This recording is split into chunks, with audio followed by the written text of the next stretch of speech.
Hi, I'm Nat. And I'm Guy. And before we get into the 15-minute Spanish segment, we would just like to say thank you to Vicky. From Una Alienada, because she brought over a bunch of subscribers. Thank you so much for going over our video about Latinx. And now, vámonos a Nat en español.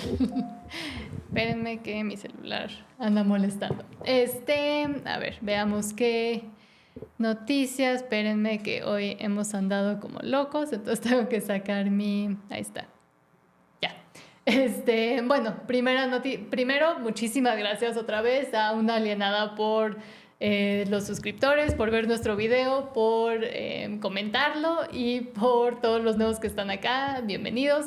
Los que creían que solo era un canal de mío, pues no, somos dos, Guy y yo nos mudamos de Canadá, yo de regreso a México y él pues por primera vez desde julio, y hemos estado tratando de impulsar este canal que ya habíamos empezado en Canadá en inglés, y ahora como vimos la respuesta que hubo en español y por parte de no solo México, pero todos los hispanohablantes, muchas gracias y seguiremos, y el intento es pues hacer ver todas las creo que todavía no puedo decir malas palabras, pero tonterías que pasan en este mundo loco. Y hablando de tonterías, ayer hablé sobre esta exposición de la Avenida del Señor que estaba organizando en parte la UNAM, pues, una exposición donde pues hacían alusiones de manera bastante grotesca sobre la religión católica, y parece que ahora la comunidad católica clausura la exposición de la Avenida del Señor, que dicen no ofendas mi fe en nombre del arte, y era justamente lo que decía ayer, que en especial viviendo en Vancouver y habiendo tenido contacto y un tipo de trabajo con la Galería de Arte de Vancouver, ahí se enseñaban básicamente puras cosas, puro gente encuerada, pura cosas grotescas, todo en nombre del arte y del arte para la comunidad alfabeto y etcétera, pero sí hay un punto donde no le puedes decir a lo que sea arte y esperar que pues todos lo tomen como, ay, sí, es arte, obviamente. Pues no, hay cosas que ofenden todavía y está bien ofenderse por eso, y en especial si es contra, por ejemplo, una religión, pero luego hay muchas otras religiones a las que no se les puede tocar porque pues hay consecuencias mucho más graves a que te protesten ahí en medio de la galería. Entonces lo que pasó fue que esta tarde personas católicas entraron a la exposición ya no lo quiero seguir diciendo, pero del Señor, de Fabián Chaires en la Academia de San Carlos para manifestarse en contra de esta, y en el video en redes sociales se posicionaron enfrente a las imágenes ofensivas y hicieron una clausura simbólica, porque obviamente la autoridad de la UNAM y los que pusieron todo este show pues decidieron no hacerlo por su propia cuenta. Entonces dijeron, ¿hasta cuándo van a seguir atacando nuestras creencias desde una universidad pública? Y justamente es el hecho de que es la UNAM la entidad que impulsó toda esta obra de arte.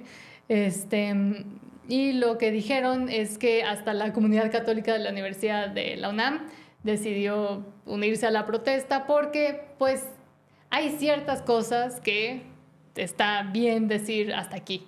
Y en especial cuando trata de religión y de fe. Una vez más, por si no sabían o si son nuevos por aquí, yo no soy religiosa de ningún tipo, pero entiendo la necesidad y el valor de tener valores que fueron fundados por religiones pues judeocristianas, como se le dice normalmente, pero en especial religión de México sería la religión católica, que pues ha construido países, continentes enteros, y hasta hace muy poco tiempo todavía daba valores fundamentales e inamovibles, a diferencia de, por ejemplo, el izquierdismo o los progres, que tienen valores que siempre se andan moviendo, por eso siempre se terminan comiendo los unos a los otros. Hablemos una vez más de Emilia Pérez y todo lo que pasó con el señora Carla Sofía Gascón, donde pues hasta que se enteraron de todo lo que realmente pensaba esta persona, todos andaban impulsándolo, y en cuanto se fue contra algunas de sus vacas sagradas, algunas opiniones pues, no diré ni buenas ni malas, pero hay algunas que eran un poco entendibles de todos sus tweets, pero en cuanto dijo algo mal, se le fueron ahora sí todos encima, y pues esa es la consecuencia de tener fundamentos que no son fundamentos y que son completamente movibles de un lado al otro y que donde no hay una razón o un hilo de lógica sobre los valores fundamentales. Nada más estoy checando el stream a ver si hay alguien por aquí. Una persona. Gracias. Y siguiente noticia que también pues tiene un poco más que ver con México, que es lo que trato de hacer en esta sección en español.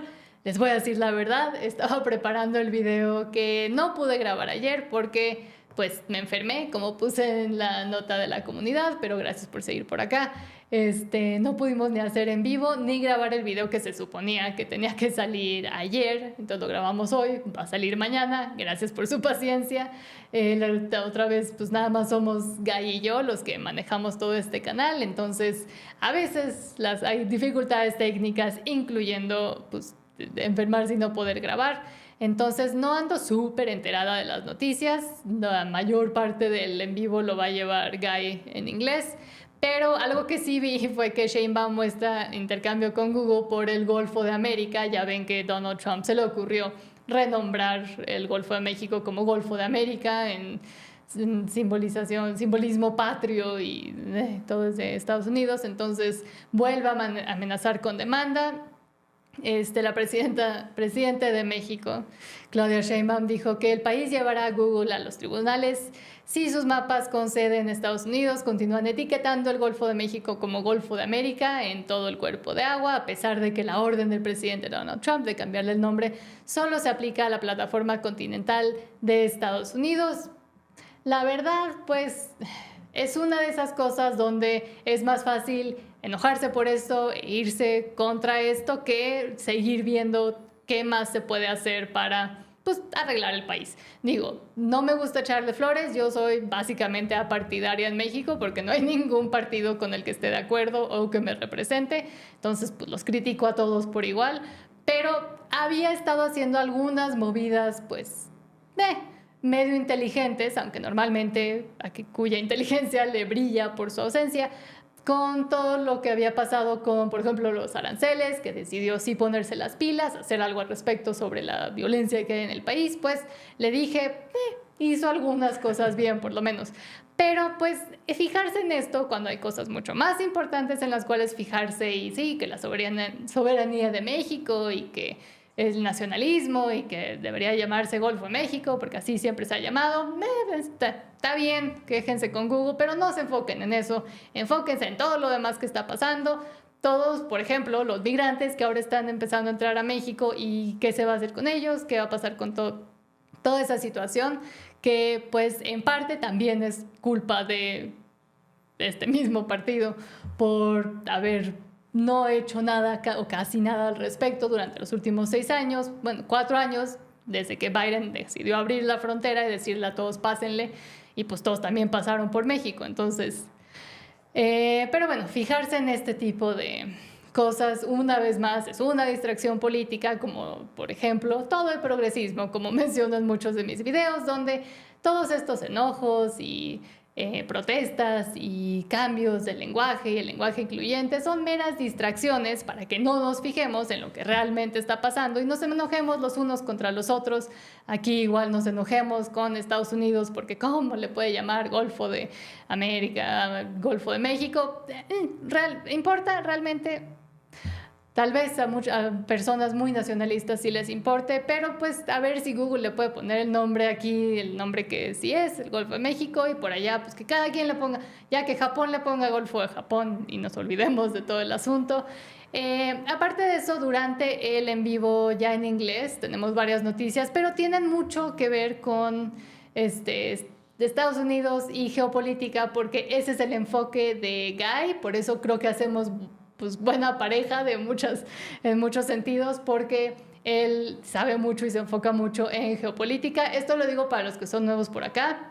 Muchas gracias por estar por acá y por unirse a nosotros esta noche, pero pues explico más o menos de qué va el canal, cómo empezó, etcétera, porque tal vez hay algunos de los nuevos suscriptores que una vez más, muchísimas gracias a una alienada, pero la forma en la que manejamos todo es que Guy se enfoca y sabe mucho de geopolítica, yo soy más de batalla cultural, cosas materia social, materia cultural, etcétera. Y él habla más de geopolítica y pues tanto él como yo vivimos en Canadá 13 años, él también vive en Estados Unidos y pues sabemos más sobre eso. Yo estudié ciencias políticas en Canadá, entonces pues sé bastante de ciencias políticas, pero canadienses. Me perdí un buen cacho de lo que ha pasado en la política en México y apenas me estoy reactualizando desde que regresamos en julio. Y la forma también en la que funciona es que solo somos nosotros dos, no tenemos ningún tipo de patrocinadores ni nadie más que trabaje con nosotros. Entonces por eso a veces se nos tardan un poco los videos porque los escribimos e investigamos entre los dos. Yo pues los escribo, traduzco a español, de ahí con todas esas notas grabamos. Él se encarga completamente de todo lo visual, o sea, las cámaras, de toda la producción, cámaras, luces, audio, etcétera, y yo me encargo de la edición después y de pues todos los artículos y toda la información que sale dentro de los videos. Entonces pues el plan es seguir juntos él y yo haciendo los videos pues, y que tal vez eventualmente tener un editor o algo, pero sí queremos que continúe siendo pues nuestro espacio y donde nosotros explayemos y expongamos las formas en las que queremos y poder decir pues realmente lo que pensamos, porque después de vivir en Canadá bajo la, voy a decir, tiranía de Justin Trudeau y los liberales que ahí siguen, pues es bastante bonito saber que aquí por lo menos es un poquito más difícil que nos tiren el canal, porque allá ya estaban empezando a remover youtubers como si fuéramos escombro. Entonces, en parte por eso nos vinimos a México y por muchas otras cosas también. Voy a leer rápido porque veo que alguien está escribiendo. Adrián Arias dice, saludos, excelente canal y contenido. Lo de Nosferatu Sheinbaum es puro patrioterismo populista. Pues sí. Saludos, buenas noches chicos. Buenas noches a Mario Gómez. Y muchas gracias. Sigan escribiendo, sigamos interactuando. Porque de lo que más me entretiene es ver sus comentarios, saber las opiniones de la gente allá afuera. Porque pues muchas veces lo que lees o lo que te dicen que piensa la gente, pues no es realmente lo que piensan. Y también creo que por eso bastante gente ha visto pues valor en el tipo de contenido que hemos hecho, porque yo tampoco veía mucho contenido, o no me llegaba, por lo menos en mi algoritmo, mucho del contenido que yo veía, por ejemplo, en Canadá, o las opiniones que yo veía cuando estábamos en Canadá o por parte de gente en Estados Unidos. Entonces, esa es la meta, y ya la meta muy a largo plazo es tal vez poder empezar a hacer documentales completamente producidos por nosotros, con apoyo de la comunidad nada más, sin necesitar recurrir a financiamiento externo, porque ahí es donde se cae todo y donde toda la información se empieza a cambiar y tergiversar y etcétera. Entonces, para los nuevos, muchas gracias por estar por acá, y nada más quería medio explicar pues de qué vamos ahorita que ando en español, porque después de estos 15 minutos nos vamos a inglés, o sea, ya casi. Voy a esperarme tantito a ver si alguien más tiene comentarios. Como digo, ahora sí, casi siempre. Hoy no tuve muchísimo tiempo de ver todas las noticias, pero pues se hace lo que se puede, ¿no? Porque estoy tratando de sacar el próximo video que viene, que tiene que ver con el de feminismo que saqué para el día de San Valentín. Es sobre el colapso poblacional, el colapso demográfico que hay no solo en ciertos países, pero en todo el mundo, y como nos han dicho por años que todo es culpa de los humanos, hay que dejar de tener hijos, pero en realidad es básicamente lo opuesto. Entonces, espero que sea interesante, que lo vean, pero pues sí, va a salir hasta mañana, perdón, mea culpa. Pues vámonos una vez con inglés, porque ya se me acabó de qué hablar y ahora sí nada más me estoy debrayando y ya me está viendo Guy con cara de hablemos en inglés. Entonces, si ya se van porque venían a lo de español, muchas gracias por estar aquí una vez más, bienvenidos y muchas gracias a todos los nuevos suscriptores y buenas noches y cuídense por allá afuera. That was it. Okay, let's get into in Spanish. Let's get into the international news. I try to front load the international news and save the U.S. news for the end. Now, maybe let's go to the two shot. This is super source? Yeah, the super source. Okay, hang on. Okay, so the first story was Bill Gates reaches out to RFK. This was one of the few U.S. stories I put up front. mainly because I just wanted Bill Gates to be on the thumbnail. But Bill Gates, I was a little shocked that he reached out to RFK because in Trump's first term, Trump arranged a meeting between Bill Gates and RFK. One was against the vaccine and one was for the vaccine, and they kind of had a debate. Trump ended up going with Bill Gates, but these days he's siding a lot more with RFK, and Trump's views on the jibby jab, I'll just call it, have shifted dramatically because of RFK. He's really helped to educate Trump on a lot of the downfalls of what happened with the jab. Yes, let's pause real quick because Mario Gomez, thank you so much for the 20 pesos super chat. Gracias. Si es en español, muchísimas gracias por el super chat. He says, apoyo total a la libre expresión y prensa libre, and total support to freedom of expression and the free press. And we have a few other questions about some of the stories we're gonna do anyways, so I'll just wait to read those until we're actually talking about it. Okay. Continue.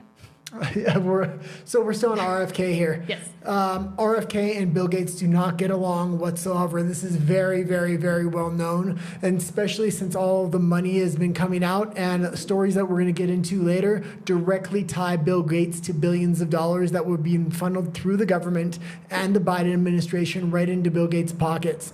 So Bill Gates said in an interview that he was going to request this meeting with RFK. I'll be surprised if RFK does take the meeting. If he does take the meeting, I would love to be a fly on the wall in that room. And I mean, we do know that Bill Gates has done a lot of iffy things. I'm sure that more will be uncovered. Not just iffy things. Let's just get into this for a second because India, Bill Gates is not allowed to go in India. There's a warrant out for his arrest. He propagated vaccines within that country that ended up killing thousands of people, and now the government's trying to come after him. Of ending the lives of thousands. Okay. So, you got anything else about Bill Gates?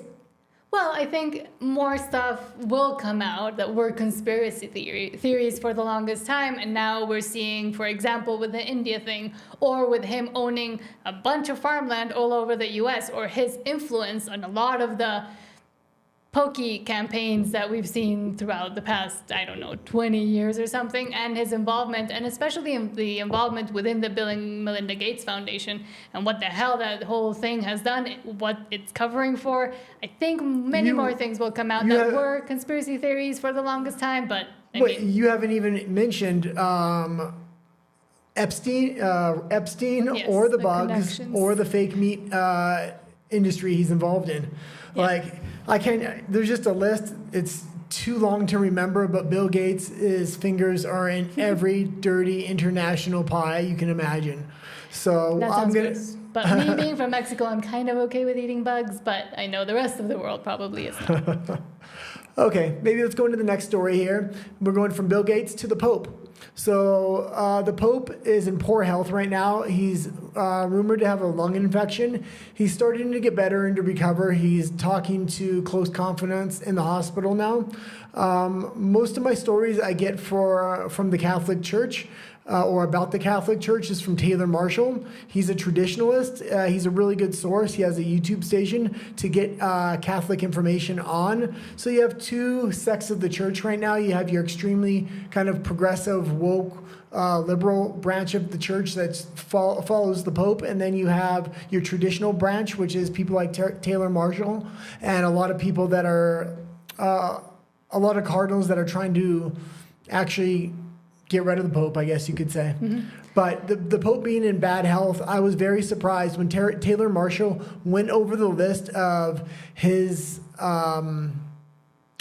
hospitalizations and health issues he's had over the past 20 years. It was a long list, and it primarily revolves around lung issues. The Pope had surgery at a very young age to get rid of. A lot of people say the Pope only has one lung. That's not true. He actually had surgery, and he has one lung and a part of the other one, but he is lacking a big part of his lung. A lot of people suspect the Pope is now on steroids in order to keep him alive. If you look at pictures from when he was younger, even young, he was still old, but a younger picture of when he was old compared to how he is now, he's extremely bloated. And when people start falling victim to old age and getting a lot of infections for lungs and stuff. A common treatment is to put them on steroids to try to fight off the infections. So a lot of people do suspect that the Pope is on a high dose of steroids and trying to keep him healthy. Yeah, I was going to say I hadn't seen any pictures of him recently, and then I saw him and he looked like a balloon. Yeah, you were showing me those pictures, and but they were just random pictures, I thought. But when Taylor Marshall was going over it, he was putting very recent pictures, so I knew when the pictures were from. And man, it was shocking the state of the Pope of the health. Yeah. Also, Taylor Marshall had met the Pope quite a few times. He said he met him about 20 years ago for the first time, and even 20 years ago, he was standing 15 feet away, and you could hear him wheezing, so it would sound like. And this was from 15 feet away. You could hear it without a microphone. Yeah. So. Although I might not be a big fan of the Pope or the modernist church and the vision he has, I do hope he gets better. I'm not going to wish any ill health on the Pope. Yeah. Oh, quickly, we did have a comment on the story before this about RFK Jr. saying that David Villa says, I hope Trump and his team don't fall into the hands of Bill Gates. Or don't fall for Bill Gates, basically. No, I think because RFK Jr. holds such a established role within the administration, and it showed that he's one of Trump's really close confidants, based on the fact that Trump has outwardly changed a lot of his stances based on a lot of the information RFK has given him. RFK does not trust Bill Gates in any way, shape, or form, and he's one of Trump's closest confidants, so I'm sure he's going to keep Bill Gates pretty far away from the administration. Now, with all this funding being cut out of USDA, USAID, I think Bill Gates is panicking right now. I think we're going to get into another story later. We'll wait till we get there, but I think, let's see if I can find it here. Which one was it? Bill Gates. I can try to look for it. But, and I mean, RFK Jr. has always been kind of speaking up against Bill Gates and the whole industry that essentially props him up. Here it is. Okay, there you go. We'll just jump ahead to this story. Sure. Doge discovered USAID secretly funneled $4 billion to Bill Gates, plus another $880 million to the World Health Organization. Now, Bill and Melinda Gates Foundation work hand in hand with the World Health Organization when it comes to jabs and other things on an international basis. We're talking $4 billion here. This is a crazy amount of money. We're not talking about hundreds of millions of dollars. We're talking about billions. So the fact that Bill Gates wants a meeting with RFK, that's one thing. There's no way he's getting billions of dollars anymore. I'll be surprised if he even gets a single dollar from this government. And I mean, I think it's the same thing over and over again, where it's all conspiracy theories that there's so much involvement between, big giant corporations or tech overlords and the government, but there is, and we're just going to continue seeing, as I said earlier, the evidence of this come out. And much like Mark Zuckerberg, Bill Gates is basically trying to cozy up before they come get him too. So I think it's more of a, please don't get me, look over there. But I think there's way too much with Bill Gates to overlook just that easily. Bill Gates bothers me much more than any other tech CEO. You have Mark Zuckerberg, who's kind of meddling in elections, at least the 2020 election. And he's giving a lot of money into nonprofits. Bill Gates is a different kind of beast. The majority of his money now is coming in from his NGOs, his nonprofits, which get billions of dollars funneled in from the U.S. government. So these are his main cash cows now. And it's just all the different things he's involved in, from fake meat to jabs to buying farmland. He's involved in society on a social economic level, not a technocrat level as much anymore. And I see that's why I see him as such a big threat. And the fact when his wife left him, I think she had started to probably discover a lot of things about Epstein and what maybe their foundation was involved in. Yeah. Yeah. What else? Okay. Maybe we'll go into the Mexico stories next. Sure. We have the president of Mexico, who's Claudia Sheinbaum, threatens legal action against Google over the Gulf of America. Yeah, I talked about this in the Spanish section. Oh, you did? And I said, I mean, as with many other woke, lefty, progressive things, it's probably just a distraction so we don't see what she's actually doing or not doing. I kind of said she was doing okay during the, tariff negotiations and at least did something and took that kind of heeded that warning from Trump, but I don't like throwing flowers at her because yeah, I think she's preparing to make some big moves, and she's going to have to make some big moves if she wants to survive. But as far as this Gulf of America thing goes, I was going to say, the Associated Press is one of the what? No. Oh, you're pointing at me. The Associated Press in the United States is one of the news agencies that distributes photographs for all the other news agencies, and Trump has recently banned them from the White House press briefing room. And the reason he did that is the Associated Press refused to refer to the Gulf of Mexico as the Gulf of America. So he's serious about this. Google did fall in line. Scheinbaum's pretty angry about this, but I mean, we'll see how it works out. It really makes no difference either way to me. We did have a question. That's what I was kind of trying to find and read. Then Arias asks, what economic repercussion and political would there be if Mexico, I'm translating, if in Mexico Sheinbaum banned Google? Like, what would happen if Sheinbaum tried to ban Google because of this whole thing? Well, I'd be happy if she banned Google because Google is completely corrupt, especially in Canada where we were living for a long time. Yeah, well, I was going to say we basically lived through this already. Yeah, but now it's even worse in Canada and a lot of countries. Google has bent the knee to all of these countries, and if you do certain searches for political scandals that involve the Canadian government, it literally says because of your region, a lot of news content is actually banned and no search results will show up. If I search in Mexico the same news stories, they will show up. Yeah. So if she bans Google, I think that's great for the people because then they're going to go to places like DuckDuckGo and other browsers, which may not be much better, but they do at least give you links. Mm-hmm. And the governments aren't really focused on them as much, so they're not putting the boot onto their neck. So you're able to find search results, even though they're actually crappy search engines. And also overall. Especially what happened with Facebook in Canada as well. Like once the government starts trying to meddle in with big tech companies, nothing really good comes out of it, and usually the governments are the ones that end up looking pretty dumb. Yeah, so like if I tread carefully with whatever else she tries to do regarding this very silly dispute. Well, if I'm trying to go shopping or find something like that, maybe I'll use Google. But if I'm trying to find actual information, I need to find it fast, which we do a news show every night, so I'm looking for a lot of news information. I typically will use Grok as a starting point and then go from there to different news outlets. But Google is just horrible to search news. It's so censored. Yeah, and I mean, we're not sponsored or anything, but ground.news, it actually does work pretty well.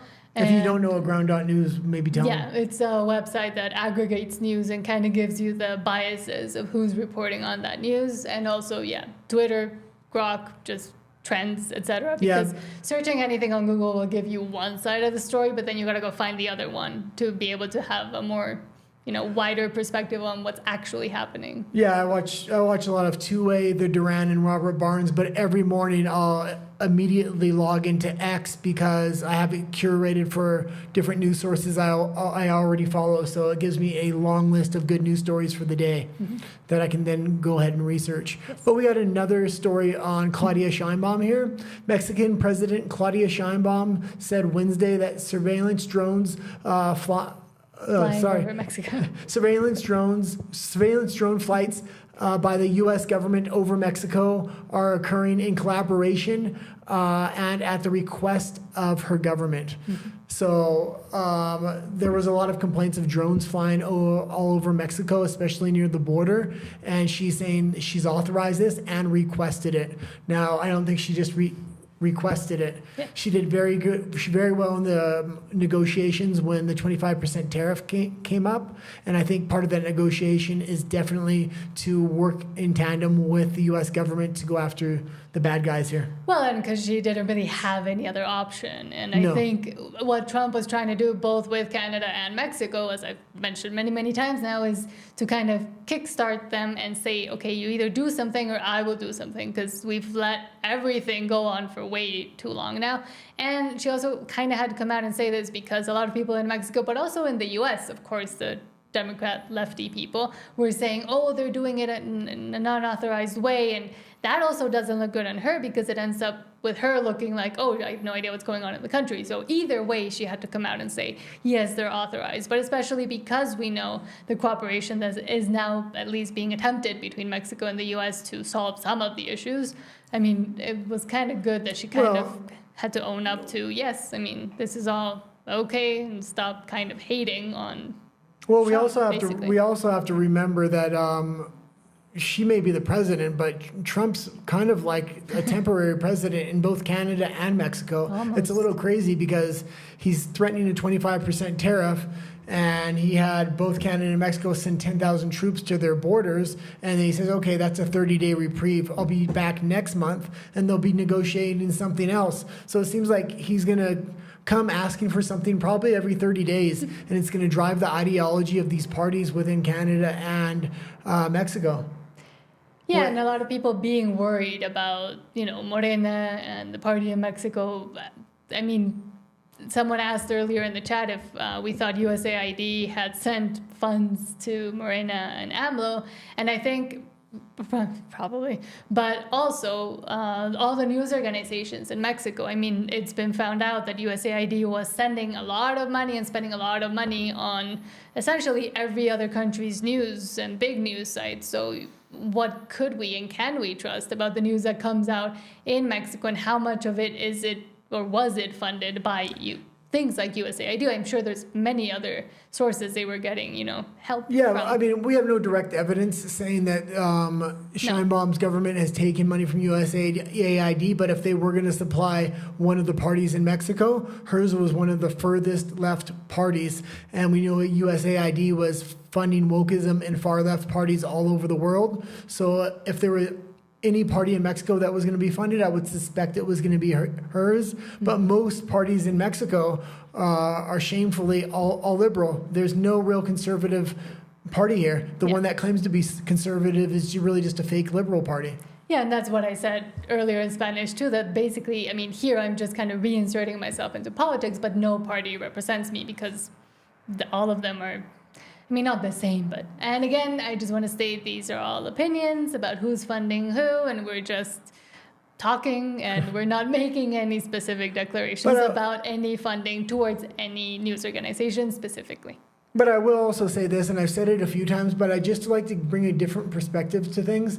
I know the cartels are bad, and a lot of people will say they're bad, but they actually force the government to share power, because the government doesn't have control of its enforcement arm purely. It has to share power. So when the government wants to shut down the country, it necessarily can't afford to shut down the country, or if it wants to bring a digital currency in, or if it wants to mandate different medical things like jabs and things like this.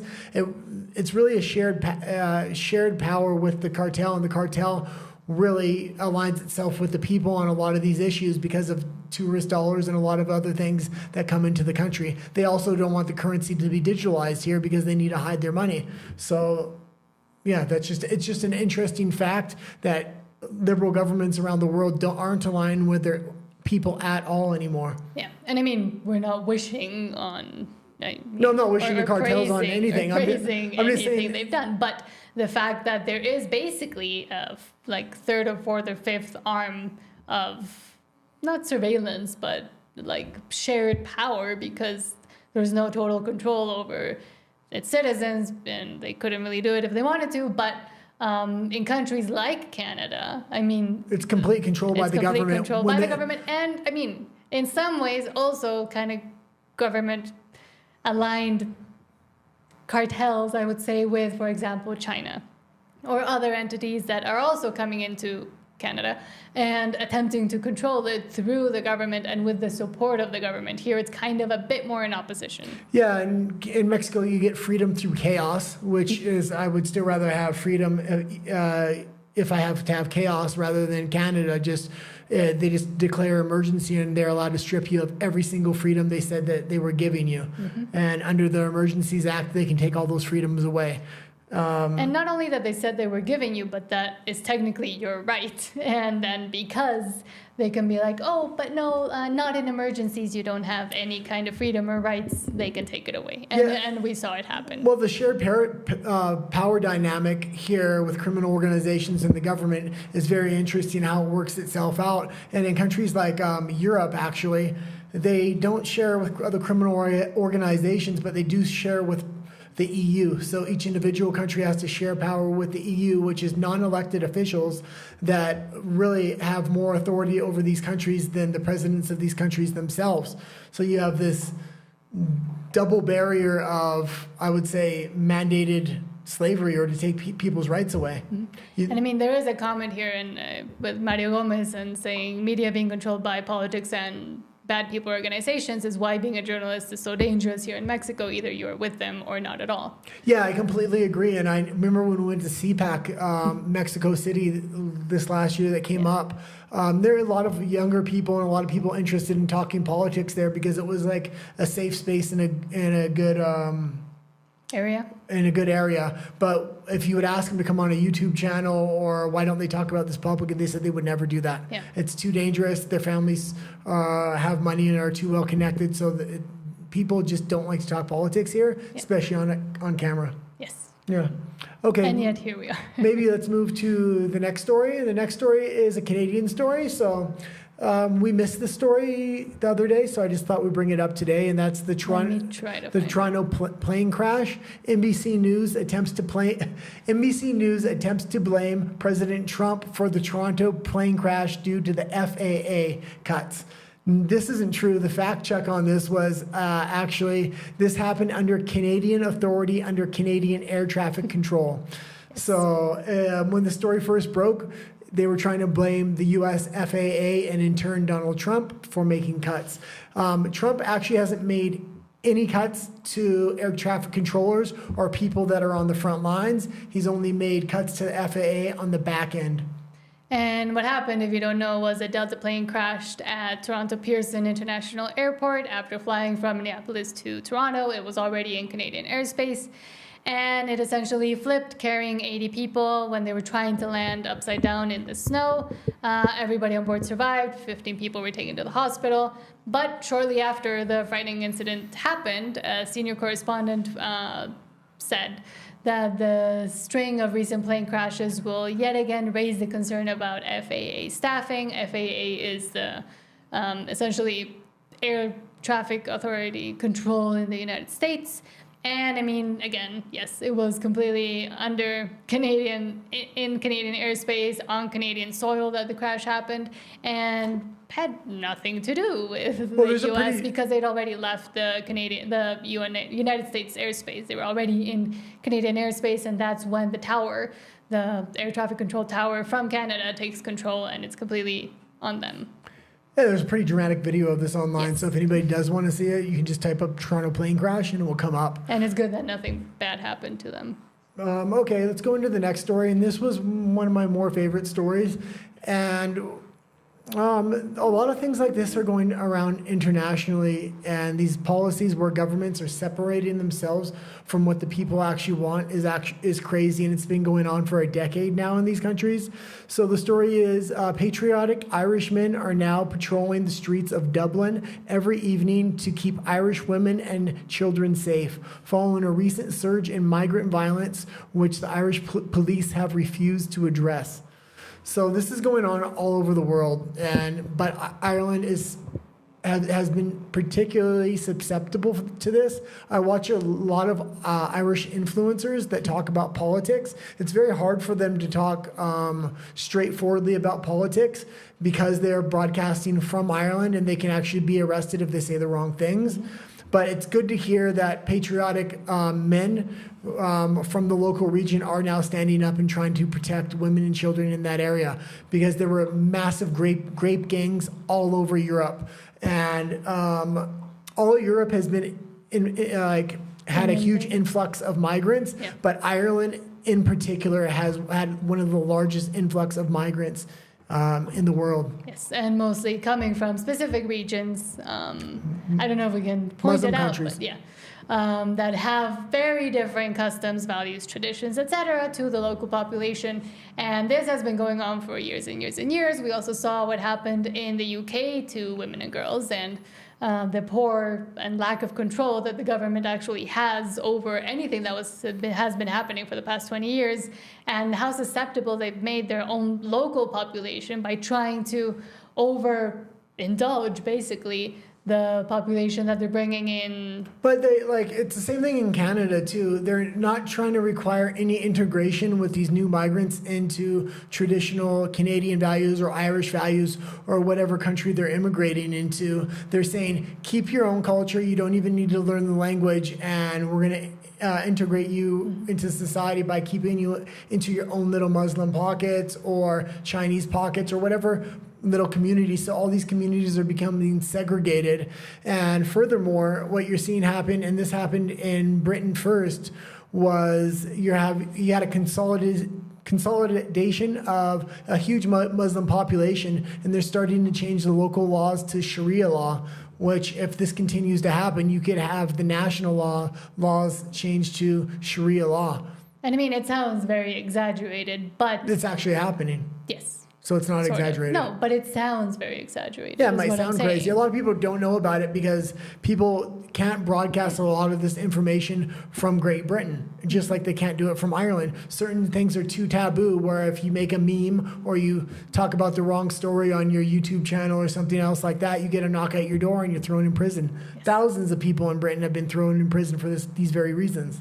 Mm-hmm. Yeah, this is one of the big reasons we moved to Mexico, because so far you're able to say a lot more on social media living in Mexico than you are in Canada. Canada's really falling in line with the rest of the EU, and that just regarding like international news, because within Mexico you can't really say much about what's happening in Mexico. Yeah, and it's not usually outwardly the government that comes after you, but you know. Well, and this goes into J.D. Vance's speech he gave the other day, which we talked about, but he really called out the EU, and it looks like what he's trying to tell the EU is America's ready for a divorce. We're not going to get into another war for you. Mm-hmm. You're basically stripping your rights and your freedoms from your people, and you're having the elites rule over the people rather than having the people decide through a democratic way. In a democratic way, what should happen within these countries. Mm-hmm. And they're further dividing it, where even if the people are able to elect the person they want or the president they want, they still they're able to blackmail these presidents to do what they want through EU dollars in the EU banking system, because the EU has more control over these countries than the countries themselves, yes. Or the people. Mm-hmm. Sorry, I get pretty passionate about some of this stuff. Keep going. Okay. The next story is going to be CBS claims free speech caused the Holocaust. Sorry. The bad thing that happened in Germany. Yeah. Talk about it for a minute. I gotta get some water. Okay, hang on. Okay, so J.D. Vance now has rips into Margaret Brennan for crazy exchange linking the bad thing that happened in Germany a while ago to free speech. So what happened was a pundit on... Hold on, let me go back to the article. I'm still learning this, so thank you. So on CBS News, Margaret Brennan kind of linked the fact that the need for free speech that J.D. Vance was talking about at the security conference could be linked to the bad thing that happened in Germany a while ago. Yeah, I'd like to say something about this. This is crazy because in no way did free speech lead to that thing happening. Is exactly the opposite. Authoritarian speech and not allowing people to speak at that time, and only having the view from the top down of that party. They were also burning books and trying to censor all kinds of things, much like the EU is doing right now. So it's exactly the opposite. But they're trying to link free speech with evil events of the past and trying to claim that Trump is now making, he is the embodiment of the modern day thing that's going to make these bad things from the past happen again, which is completely untrue, because he's bringing freedom and cleaning up the United States, and a lot of people after J.D. Vance's speech in Europe want the same thing from Europe, and the EU is freaking out because the rise of all these far right parties. Yeah, which I was going to say the AfD. Yeah, not just the AfD, but all kinds of parties, but specifically the AfD. That's one of the major parties in Germany, and Germany is kind of like the hub for all of the EU, is expected to win in the next election, which is coming up. But I will say, even if they win, I don't think they're going to have power, because the other parties have already kind of agreed to have a coalition where the losing parties will still rule as long as they vote together. And it's the same old playbook that we always see about the far right and scary, and the twisting of history and of historical events and things that happen, to the point where people that still somehow keep watching the traditional news media and traditional news start to believe and then start to parrot it out, and it just becomes this echo chamber. I'm sure we've all heard this word a million times, but of the wrong opinion over and over again. And it's exactly what the very bad people in Germany were trying to do way back when, by changing history and trying to delete history. And it has tinges of 1984 as well. Yeah, I really just don't like how the EU is trying to start a war right now with Ukraine. And if they know that the United States doesn't have their back to the very end, maybe they're going to be a lot more hesitant to try to start another war. They're talking about starting to manufacture their own militaries and build up their own militaries. They can't even agree whether if every country should go to war or not, or why are they doing this, or what are they actually trying to protect. They're not trying to protect free speech. They're not trying to protect their people. They're trying to put their people up front, just like the Ukrainians put their people up front and made them die to the very last man. Made them lose their lives. Yeah. Someone asked really quickly, I didn't touch on this subject because I'm still kind of trying to figure out, but I do have a position on it, but the whole Javier Milei Libra cryptocurrency thing. Yeah, well, I seen something about the cryptocurrency, and I just haven't had time. There's so much news coming out every day. That was one of the stories, because I do follow Javier Milei so closely, but I don't want to release the wrong kind of information, so I don't know what's going on in depth with that. Yeah, my opinion with any cryptocurrency or any financial thing that someone might be encouraging you to take part in is just to look into it. Do your own research, talk to a financial advisor, talk to whoever you need to talk to, but just don't listen to even presidents on the internet recommending you financial products if you're not comfortable or don't know enough about where it's coming from, who it's owned by, etc., etc. Use back your to brain. The news. Yeah.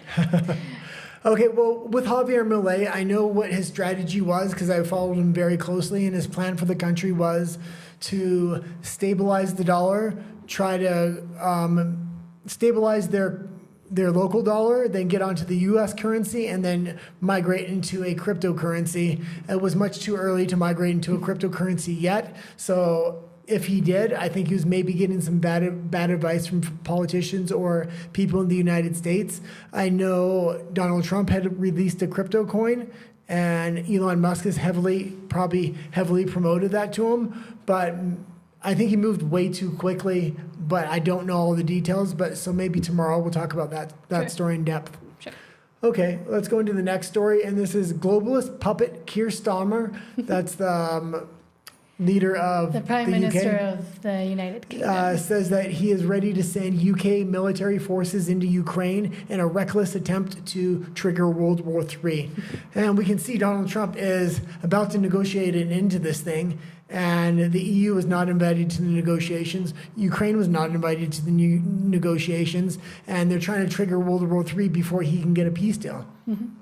You know way more about this than I do. He is into the Ukraine thing. I'm almost clueless. But I also know a little bit about Keir Starmer, and he may be saying a lot of these things to try to get the narrative shifted on, because as soon as you say you're going to send military troops into a country from your country, all the news headlines are about that. He was catching a lot of heat for not prosecuting PDF files. I can't say the actual word, so we'll just say PDF files, and I hope you know what I mean. But he's refusing to prosecute a mass amount of PDF file cases within the UK, and now he's trying to shift the narrative to talking about he's going to send troops to Ukraine. If he sends troops to Ukraine, I mean, the UK military is not properly funded right now. They're not properly organized. It would just be a death sentence to a lot of these soldiers. Mm-hmm. And I mean, what he actually said was, I feel very deeply the responsibility that comes with potentially putting British servicemen and women in harm's way. And he added, but any role in helping to guarantee Ukraine's security is helping to guarantee the security of our continent and the security of this country. So equating... Well, it's funny, but almost putting Ukraine already into NATO, even though Ukraine's it's not in there. First of all, Ukraine's not part of NATO. It's not going to be part of NATO after these negotiations. And if Europe doesn't want to follow the whatever terms are negotiated by Trump and Putin, well, he's just not going to militarily support NATO or the EU. Mm-hmm. So they're going to have to abide by the terms and conditions of what they come to. And I believe the terms and conditions are going to be really broad ranging. They're talking about lowering, if not all the sanctions, a lot of sanctions from Russia, working together with Russia to bring American businesses back into Russia and to help Russia and Saudi Arabia try to help negotiate an end to this Israeli conflict as well. Mm-hmm. And the EU further threatened Donald Trump by saying they control the Nobel Peace Prize and they don't care if he ends every war, he's not going to get it. And the guy was waving his finger on stage. Yeah. It was crazy. No, I have nothing else to say. Okay, I'll let you talk about this story because I've been going on a little bit. Abortions dropped 28% in the state of Florida last year. Pro-life laws save lives. That's what a lot of people are saying in Florida. Yes, so Florida sees major drop in abortions, has recorded its first drop since Roe versus Wade was overturned in 2022, according to data from the Florida Health Agency, Healthcare Administration. Governor Ron DeSantis said that essentially anti-abortion laws work and putting in restrictions, and for example, which came into effect in 2024, would not have access to legal abortion beyond 6 weeks of pregnancy, and it replaced the previous ban on 15 weeks, which, I mean, in my opinion, 15 weeks is already pretty far ahead what it used to be, but yeah. Okay, so maybe we'll go into... Because we were talking about it earlier, you and I. Yeah, well, what I'm going to say is you were trying to tell me, well, these women are just going into other states and getting it down there, and I kind of disagree with this. 1 second, we'll wait for this to pass. Okay, I disagree with this a little bit because J.D. Vance and Ron DeSantis have both talked about pro-life clinics popping up. And pro-life clinics are clinics that offer different options and financial support to women that want to keep their baby or offer the baby up for adoption once it is born. Yeah, they're pregnancy resource centers, which have, I mean, the idea is that maybe eventually they'll replace a lot of the abortion clinics that litter, especially the urban areas. Yeah, well, I don't want to say that word, but like poorer parts of the states. And that might actually, because for not a lot, I won't say a lot, but for some women, the main issue is the financial burden that having a child might come and bring to them, and the fact that they might not have a partner. And sometimes pregnancy resource centers, and they do way more than just saying, keep your baby, I'll give you an ultrasound. They provide diapers, they provide classes, education, and help even up to the second year of the child. If the mother wants to continue working, they also have daycare. So they're way more expansive than what a lot of people think and what they are. They're not just pro-life, don't get rid of your baby, but they'll actually help you with it. And more financing towards that might actually also help continue the drop in people don't understand giving your child up for adoption. They will have a parent adopt them because there is a waiting list for newborn babies. Older children don't necessarily always get adopted, but newborns almost always get a home because there is a huge waiting list, not only within the United States, but a lot of countries around the world. There's one more, that's what I wanted to say about this. The current, what would you call it? Pregnancy assistance is Planned Parenthood within the United States. And if you don't know the origins or roots of Planned Parenthood, maybe you can tell them a little bit. Yes, well, it's Margaret Sanger. If you don't know who that is, I'm actually planning on making a video about the whole abortion industry, but Margaret Sanger started out around the late 1800s. She was involved with the KKK, I believe. Early into the 1900s. Yes, so she has a pretty sordid history, and a big part of her advocacy work and how the whole Planned Parenthood and abortion stuff started happening in the U.S. was because of, and I can't say this word on YouTube, but EUGENICS.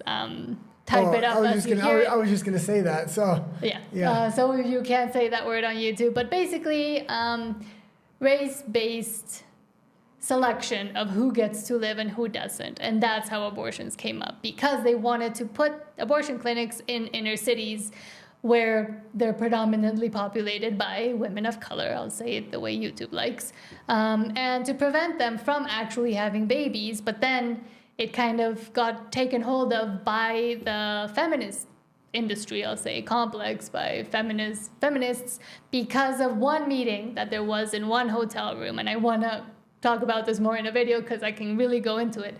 But essentially, the leader of the feminists got convinced by one man that had ties to Margaret Sanger to make abortion part of the feminist movement. Before that, the feminists were actually against it because it was abortions were mostly performed on women of color and inner city women, and it was actually seen as a detriment to women to have to go through that until the propaganda started after that one meeting between the feminist leader and the guy that is kind of behind all of it. But I'll leave it for a video because it's a very long story. I do want to say one other thing because you brought up feminism, and a lot of people don't realize, especially within the United States, where the feminist movement kind of really was the cutting edge at the time, but women did not vote to have the right to vote. There was actually they voted it down. They didn't want the right to vote at the time, and there's a reason for that. A lot of people say, no, how can that be? They didn't want to be housewives and trapped in their houses forever.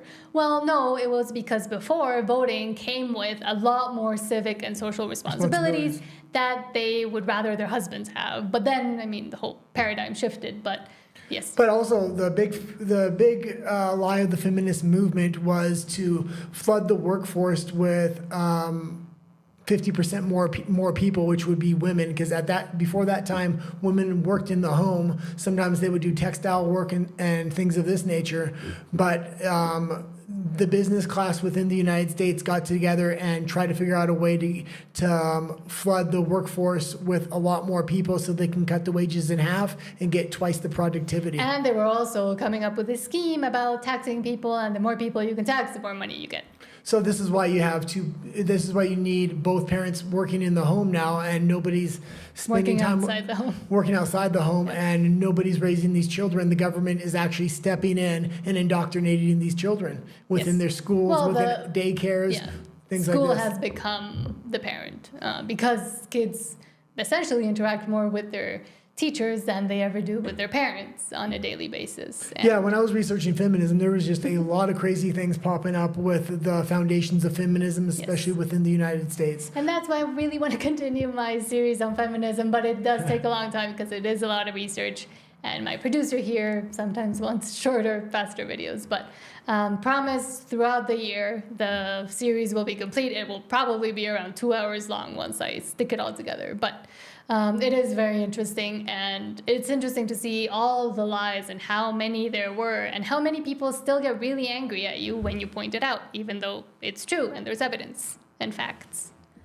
Okay, Continuing. we'll go into the next story, which is these are primarily Doge stories now. We got a couple other stories though, but Doge just dropped the hammer on an $8.2 million USDA contract for cow farts.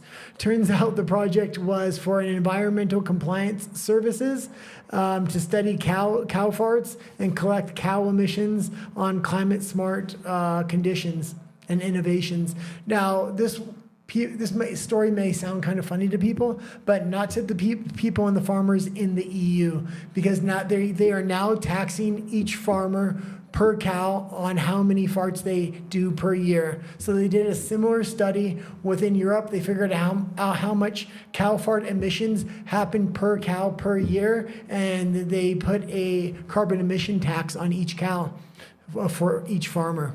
Yes, They're trying to get rid of meats, basically, and this was just another way to tax farmers on having cattle or livestock. yes, I was trying to look for a story, but could not find one. So, yes, also did a story about this when the channel used to be in English, about what the EU was trying to do with farmers and farmland. This also happened in Canada, where they essentially got rid of tons and tons of milk because they claimed that milk was not low carbon enough. So they made farmers, instead of donating it or doing something else with it, just get rid of it because of emissions that were not controlled enough by the government or by the farmers themselves, measuring them. So, I mean, it's all a big attempt to get rid of actually healthy food. Yeah, I I think the attack on farmers is probably one of the most important things the population needs to pay attention to. What's happening in the country.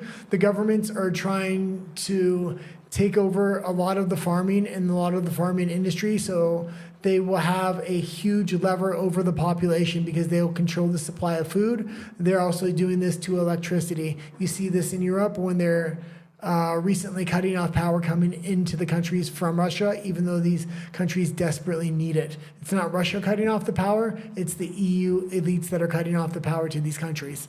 Yes. But the next story is another Doge story, and that's Doge just announced an audit into the SEC for fraud, abuse, and waste. If you don't know what the SEC is, that's the Securities and Exchange Commission. So this is going to be interesting, and I keep saying the same thing over and over. But whether you like or whether you hate Trump, you need to really respect. This is the first time in history a major government on this level has gone into these kind of reforms. If he's able to pull it off and revitalize the United States and actually do what he said, which was make America great again, I think a lot of other countries will be able to emulate his model. So wherever he's able to have success, other countries can emulate it, and where he doesn't have success, maybe they can learn from his mistakes. Yes. Sorry, I was looking for a story about this. Okay, but there was one more thing I wanted to say about that. I guess that's good enough for now, but I really like the example the United States is trying to set for the rest of the world. For a long time, they've been bullies and they've been corrupt, and they've gone around the world starting wars. Now they're trying to clean up their own backyard, and if they can lead by example, that would be absolutely fantastic. I would love to see other countries try it. I know Argentina is trying it right now. I know El Salvador is as well. A lot of people got on El Salvador because they built these huge prisons and locked up all these criminal gang members. But there was a new documentary out today on YouTube I was watching that was only stage one when they locked up these inmates in these El Salvadorian prisons. They've now reformed the prisons themselves into these huge training facilities where these inmates are now getting trained into construction and manufacturing and other things like this, and getting placed in jobs when they eventually do get out. Yeah, I'm looking actually for the name of that kid because I really like him. So keep talking about that for 3 seconds while I find his name. I have it on my YouTube, but okay. I'll find it. Okay, the next story is, let's go into the Doge one again. Doge staffers create an AI chatbot for making government less dumb when they put out reports. So I think this is huge. Governments often don't put out reports, or they put out these extremely long reports nobody actually reads, or they're not very detailed enough or statistically geared enough, didn't understand what's going on in the specific report for the specific department. So the fact that they're going to use an AI to help hopefully streamline these reports so it puts it into common language, and not only government employees but regular citizens will be able to read these reports and know exactly what's going on in different departments within the government. I think this is a great thing, and I hope it sets a precedent for AI to really assist government workers in writing reports that are easy to read, not in legal jargon. I'm sorry if we dropped any frames. I think the computer was going a bit crazy. I can hear it getting mad at me. But the name of that YouTuber that went into the Salvadorian prisons is Nick Shirley. So go follow him. He really has really interesting coverage of a lot of different events. And he kind of is the same independent type of news journalism. And he asks the tough questions and he actually shows you everything. And I love that he does it with his mom. His mom is his cameraman. So that's just really cute. Okay, we got 3 more stories. I'll try to go through it quick because our computer's starting to overheat here. But the news program 60 Minutes pulled in 2 consultants who were never actually employees of USAID and presented them as if they were long-term employees of USAID who were fired for lack of loyalty. Now, I actually watched this interview and it was insane. These 2 employees said they were USAID employees, and the Trump administration was coming in and firing everybody that worked with them. But first they would do an interview and they would have a loyalty test to see if you were loyal to the Trump administration. If you were not loyal to the Trump administration, you were instantly fired. And ends up coming out none of this was true. They were not even employees of USAID. 60 Minutes completely fabricated the whole thing. And now I believe 60 Minutes is being sued for this. And this just shows the credibility of mainstream news organizations. They have none. And they're desperate to try to frame the narrative. Yes, I'm trying once again to fix the YouTube. Hold on. Why is it mad at us now? Is it still streaming? Yes, it is. Okay, I'll do the last 2 stories. Then we can go. Sure. Okay. Trump fires 6,700 IRS agents. This is an absolutely fantastic thing, but it's a little bit insane that the left is shrieking like a bunch of banshees that they don't want these IRS agents fired. They keep shrieking about everything Elon Musk does, but when it comes to the IRS, nobody likes the IRS. I don't think 6,700 IRS agents is enough. I know Biden just hired 90,000 IRS agents before he left office.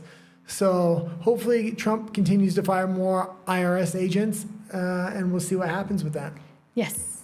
And the last story was Tesla location was a Tesla location. How do I say this? That was mistreated.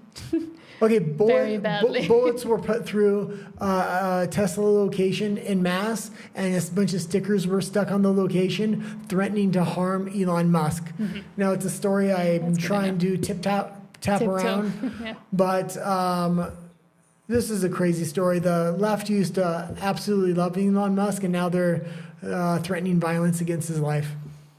Yes, and I mean, once again, I said this in Spanish, we say this all the time, but because the moral foundation of the progressives and the leftists and etc. is moving and they don't really have a grounded moral foundation, then they can just switch on a whim and start hating on people that they used to revere just because of 1 or 2 things they've done. Of course, Elon Musk has completely changed his tune, positively or negatively, however you want to see it, by aligning himself, like doing a complete almost 180 in a sense, to go towards Trump. Should the Trump people also maybe be a little bit suspect of his intentions? Maybe.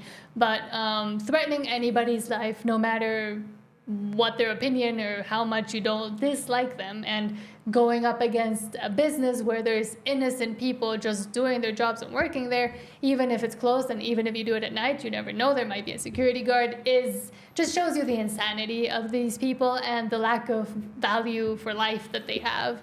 And I mean, again, you can say how much you don't like him on Twitter or on X, but don't go ruining other people's lives or potentially ending other people's lives just because you don't like a person. Okay, I guess that'll be it for today before Sure, our computer before the computer, the kicks out stream, on and us. everything else dies. If there were any other messages, I've stopped being able to see anything on YouTube right now, so sorry. I'll try to maybe respond to them after by text. But thank you for watching. Have a lovely rest of your evening, your night. Thank you for watching till the end if you did. And Adios. sure, adios. Let me see how to turn this off.